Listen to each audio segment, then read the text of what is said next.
Qual o propósito de Cristo ter vindo morrer por nós? Se a nossa geração não compreender os símbolos do sacrifício, a gente não vai compreender a questão de Jesus ter vindo morrer por nós, né? Por amor, parece uma coisa ilógica, usando a análise da sociedade moderna. Não faz sentido algum um pai entregar o filho em amor por outras pessoas, que na verdade o amor seria realmente amor demonstrado por uma pessoa se a própria pessoa entregasse a si mesma em amor ao outro. Só que existe um detalhe: Deus não morre, Deus é incapaz de morrer, não dá para ele morrer, tá bom? Então como é que ele ia demonstrar esse tipo de amor sem poder manifestá-lo às pessoas? Que esse tipo de entrega tivesse algum significado, um impacto nas nossas vidas, ao ponto de nos transformar a nossa consciência, evoluir a nossa consciência a um estádio superior. Primeiro ponto: por que as pessoas sacrificavam? Esse é um fator crucial. Isso não tem a ver simplesmente com a moral e as regras judaicas, porque todos os povos antigos sacrificavam aos seus deuses. A questão judaica é que eles simplesmente sacrificavam animais. Outras culturas sacrificavam humanos. Por isso, alguns dos judeus discordam dessa ideia de que Deus ter sacrificado a Cristo, porque não faz sentido ele sacrificar um humano, o que vai contra a ética do judaísmo. Só que também não compreende um fator crucial. Tem uma passagem que diz que Jesus suportou o que suportou pelo que lhe estava proposto. Jesus foi um filho amado de Deus. Ele aprendeu a obedecer. Ele se entregou em favor de outros. Quando você vai ver toda a teologia judaica, você vai ter mais ou menos uma noção do que, o porquê de Jesus ter feito o que fez. E por ser um ser humano, o significado é ainda maior. Ele não nos estimula a sacrificar ao outro. Ele nos estimula a mortificar-nos a nós mesmos em benefício de outros.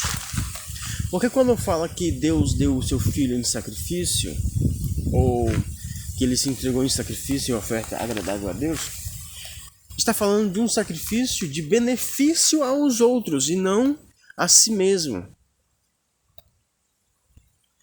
Esse tipo de significado só ganharia força em nós, como tem essa força, esse impacto, porque ele, em nome daquilo que acreditava, foi sem recuar, crendo na promessa de Deus que ele iria alcançar o seu objetivo. Como diz o escritor, ele suportou o que suportou pelo que lhe estava proposto. Deus lhe propôs algo. Aonde esse algo está proposto? Foi proposto no Velho Testamento. Temos toda a proposição, né, a Jesus. E quando esse ato é feito, ele cumpre aquilo. É tipo um rito de passagem. Não propriamente para Jesus, mas para que nós alcancemos a consciência de Jesus. Ele fez aquilo para que a gente aprendesse qual é o real valor da vida, qual é o significado, a importância. E se você vai morrer por alguma coisa, morra por algo que realmente tem algum significado importante, que não é os seus próprios interesses, que não é a sua própria vaidade. É um desejo superior do bem do próximo, porque ele se entregou para perdão dos pecados da humanidade, o que significa dizer que o ato de ele morrer na cruz foi, primeiro, pedagógico, né? Segundo, para que essa consciência de medo, essa consciência que é o que chamamos de pecado, ela morra, ela cria um significado na ideia de que quando Cristo estava morrendo, nele estava morrendo o Adão que pecou. E como o Adão que pecou estava morrendo, naturalmente, vista que nós somos herdeiros de Adão, quando ele morre, aquilo que era herança nossa morre junto, que era o pecado, que era a natureza. Porque o que nós herdamos de Adão foi a natureza caída, a mortalidade. E por consequência da mortalidade vem os desejos. E os desejos inflamam em vaidades momentâneas. E o que a Bíblia chama de pecado. Esse amor às coisas pequenas da humanidade, da vida, do mundo. Quando ele morre e ressuscita, quando ele ressuscita também na nossa consciência uma outra mentalidade, de que nós somos muito mais do que pensávamos ser. Nós somos muito mais do que pensávamos ser. E que as coisas da vida são inferiores a nós. E a única coisa importante na vida são o outro. Porque ele disse, ame uns aos outros como eu vos amei. Ele não fala de coisas. Quando fala de coisas, ele diz, não se preocupe com coisa alguma. Mas quando é com o próximo, ele diz, se preocupe com o próximo. Ame o próximo como eu vos amei. Então ele nos ensina qual é o real valor da vida humana. E, para além disso tudo, dessa natureza que estamos vivendo ainda hoje, temos uma promessa de se tornarmos igual a Ele, semelhantes a Ele. Isso dá um estalo na nossa consciência de que, por mais que ainda tenhamos a genética adâmica, que nos influencia a ter certos comportamentos distorcidos daquilo que é que é a real divindade. Esses comportamentos que são animalescos. Temos a oportunidade de dar aquele estalo e de nos tornarmos divinos. Nos tornarmos aquilo pelo qual fomos criados, a imagem e semelhança de Deus, a expressão de Deus para a realidade, a manifestação do verbo na transformação do mundo. Veja, nós temos esse papel, por quê? A figura de Cristo representa a figura do que nós iremos ser, pois ele mesmo diz, ao que vencer se sentará no trono, assim como eu venci e me assentei no trono com meu Pai. Isso quer dizer que aquilo que aconteceu com Jesus, já aconteceu, e que irá ser manifesto na sua vinda, é a mesma coisa que acontecerá em nós, mas para isso a gente precisa criar uma consciência. Precisamos, no momento presente, trabalharmos para que nasça em nós uma consciência divina, não mais humana, animalesca, que se importa apenas com os desejos da nossa natureza, como todos os animais vemos. Porque se você não tiver esse tipo de pensamento, esse tipo de mentalidade, nada nos diferenciará de quaisquer animais da natureza. O que nos diferencia deles é que nós temos um propósito diferente. Nós temos um propósito. Eles são como uma folha, nasce e tem dentro do seu código genético comportamentos que os ensina a fazer tais coisas. Como um gato, um cachorro, um macaco, qualquer um, ele já tem dentro dele um código genético. Nós, pelo contrário, somos adaptáveis, nós se adaptamos, criamos realidade. Por que criamos realidade?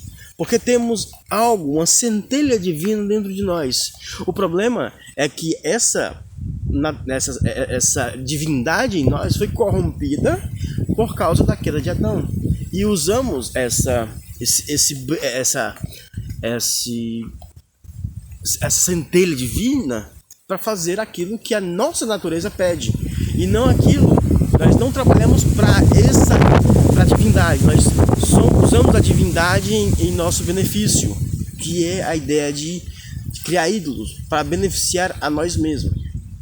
A ideia aqui é de olharmos qual é o propósito, qual é a vida, o que é Deus, e assim trabalharmos para nos tornarmos sua semelhança.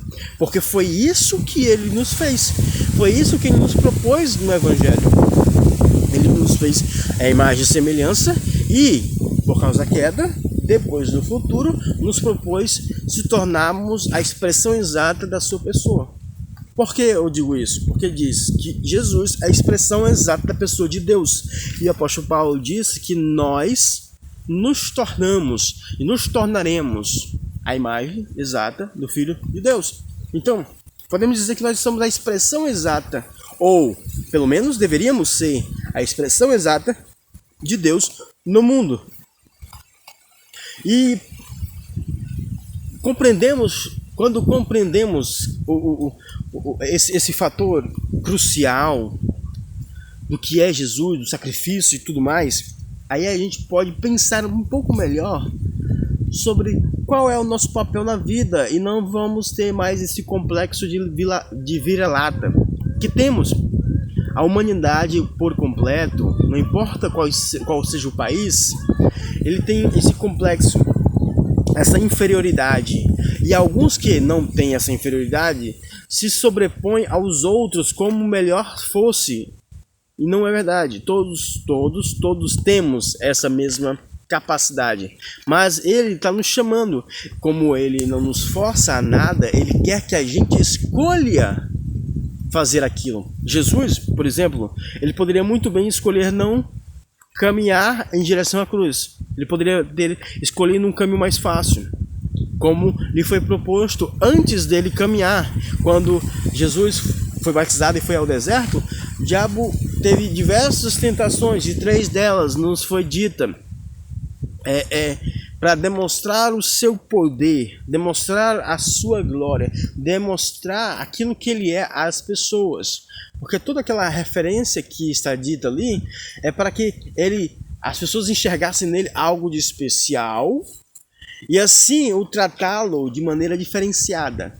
Mas Jesus escolheu o caminho mais longo. Quando tentaram colocar ele como rei, ele fugiu do povo.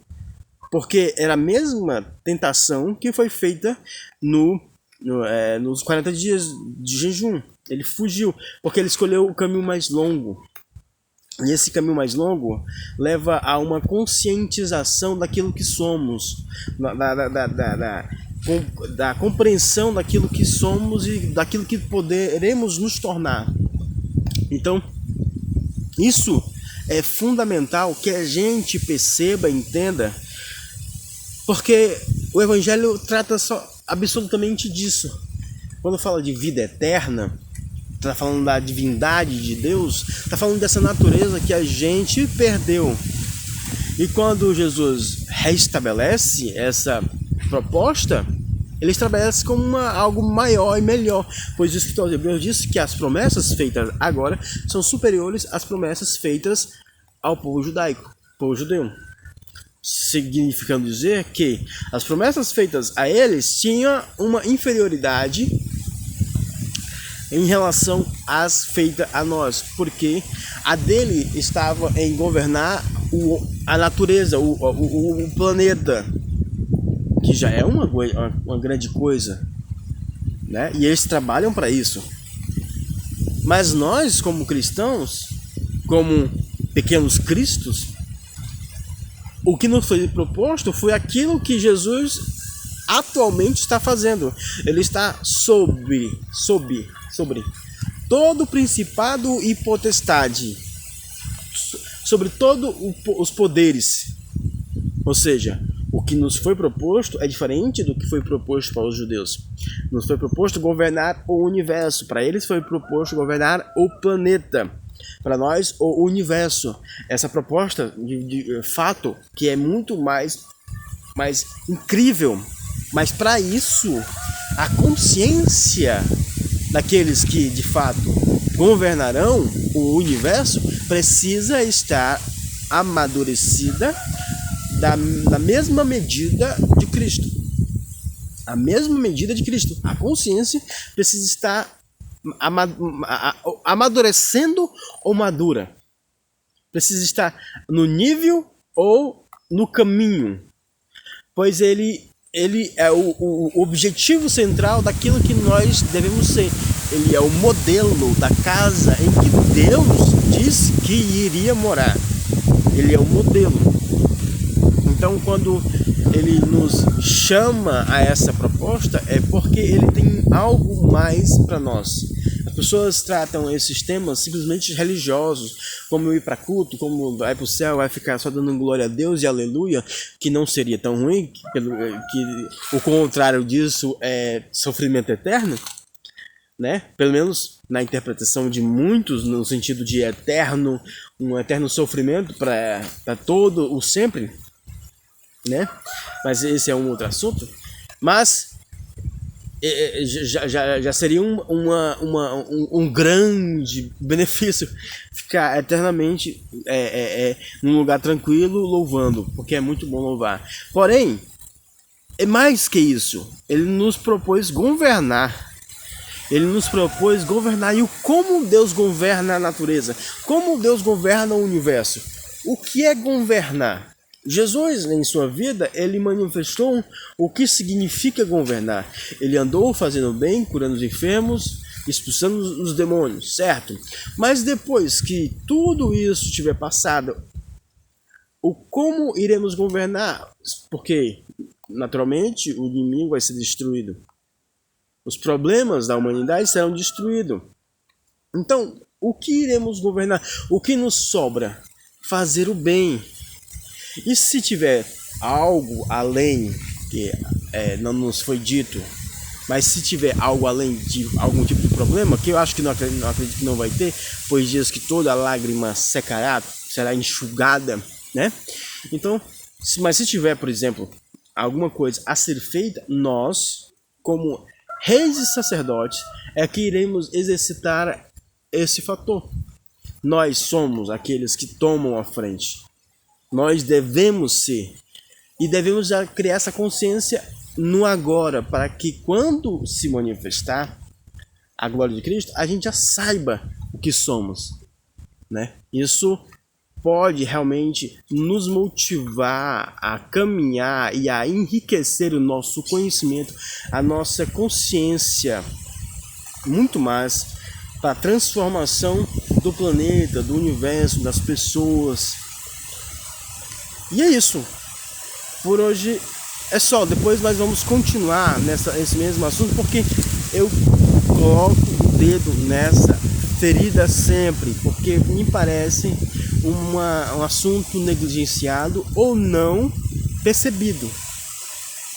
E se for negligenciado, a gente precisa cutucar um pouco mais para ver se as pessoas prestam atenção.